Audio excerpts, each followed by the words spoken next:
நம்ம புதுசாக ஆரம்பித்த சைட்டில் நிற்கும். லோட் பேரிங் ஸ்ட்ரக்சரு பாருங்கள், ஃபவுண்டேஷன் தோண்டியிருக்காங்க.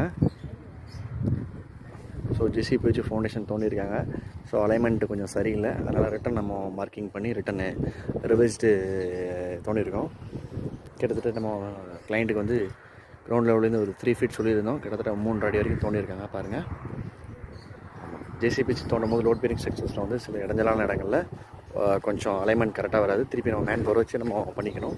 ஸோ நம்மளோட ஒர்க்கர்ஸ் டீம் பார்த்திங்கன்னா திருப்பி நம்ம மார்க்கிங் பண்ணிகிட்ருக்கோம். இந்த முக்கியமான கார்னர்லாம் வந்து ஜேசிபியில் வந்து எடுக்க முடியாது, ஃபினிஷிங்ஸாக இருக்காது. ஸோ திரும்பி நம்ம அலைன்மெண்ட் பண்ணி எடுக்கிறோம். அப்போ தான் அந்த லோடு கரெக்டாக நம்ம உட்காரும். ஸோ பாருங்கள், சைஸ் பண்ணிகிட்ருக்காங்க நம்ம டீம்ஸு. மெட்டீரியல்ஸ்லாம் வந்து இறங்கிச்சு. பாருங்கள், ஷெட்டு போட்டிருக்கோம். ஸோ கரண்ட்டு மட்டும் தான் வரணும். லோட் பேரிங் ஸ்ட்ரக்சர்ஸ்க்கு முக்கியமே குண்டுகள்லாம் வந்து இறங்கிச்சு. குவாலிட்டியான கல்லாக பார்த்து இறக்கணும். ஸோ நல்லா இருக்குது. எல்லாமே ஸ்டார்ட் பண்ண போகிற புது ப்ராஜெக்ட்ஸ்.